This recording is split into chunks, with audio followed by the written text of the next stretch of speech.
هي أنهي صينية يا أم بتاعتنا؟ صينيه ايه يا ابني؟ اللي اتعملت فيها الكيكة وأنت خدتيها. وانت جاي تاخدها ليه؟ ما هي مراتي قالت لي بقى هات الصينية، وكان في علب برضو معاها، وفي اطباق كده كنت خدتها منها. طب وانت تاخدها ليه؟ عايزينها يا أم، مش حاجتنا. اللي بيجي هنا ما بيطلعش. لا يا أم، ده هي إله لازم تجيبهم معاك وأنت جاي. طب مش انتوا بتيجوا تاكلوا فيهم؟ يعني إحنا هنجيب حاجة اللي هناكل فيها؟ يعني الصينية دي هناكل فيها إيه؟ يعني انت مستخسر الصينيه في امك؟ يا أم أنا مالي، دي حاجتها هي وهي طالباها. أنا مالي أنا؟ بس ديت بقى لها كتير هنا يعني. تبقى خلاص ملكك يعني؟ ما جاتش يعني على ده بقى كتير على تبقى الصينية. ملكك. انت جاي اسطولك علشان خاطر الصينيه بتاعتكم؟ يما ده انت ما انتش داخل حتى بتصفكها في ايدك. صحيح. ربي يا خايبه للغيب. يا خايبه يا غايبه. جاي بس تدور على الصينيه بتاعت مراتك. وفي علب برضه وفي اطباق. يلا يا اخي انت قعدت جايب لك كده. يما مش حاجتها. حاجتها انت مالك ومال حاجتها؟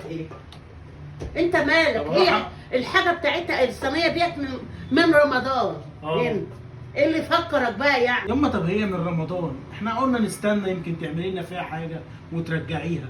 انت خدتها وخلاص نمت عليها كده. يعني انت جاي مخصوص من الشغل على هنا عشان خاطر الصينيه؟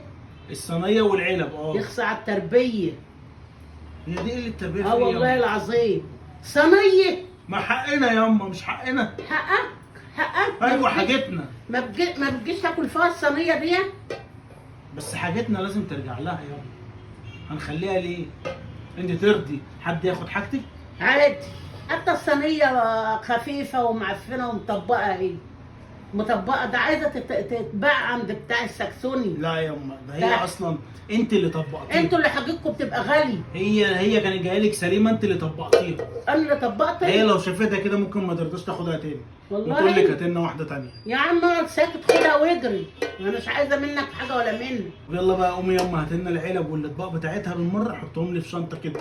وبصي يعني اغسليها كده عشان لو شافتها كده هتقرف منها. طب هات بقى هات يا عم اجري روح. ولا انت واخد اطباق ولا انت واخد صوان. تعالى قابلني بقى. وعافيه يا يما. مش عارفة. حاجتها. جاي مخصوص عشان الصينيه جايفه. طب يما هاتيها يما، خلاص ما تغسلهاش. هاتيها، ده شرط عليها لازم اجيب لها الحاجه. لا امشي انت، أنا مش هديك حاجه. هي ليها حق بقى لما بتقول لي الحاجه اللي بتروح لامك ما بترجعش ما تاني. انتوا برضه الحاجه بتاعتي بتجيلكوا هناك ما بتجيبوهاش. يعني انت هتاخدوهم يعني خلاص؟ ما عدتش واخدها. يما طب اروح اقول لها هي يعني حاجه من رمضان، صينيه معفنه زي ديت من رمضان. طب هي معفنه جاي, كتير. جاي تطلبها مخصوص وجاي من الشغل على عيني. لا حق تقول لي مش هديها حاجه تاني. والله يا عم روح، ده كواكسه توكس. اجري روح اسمع كلام.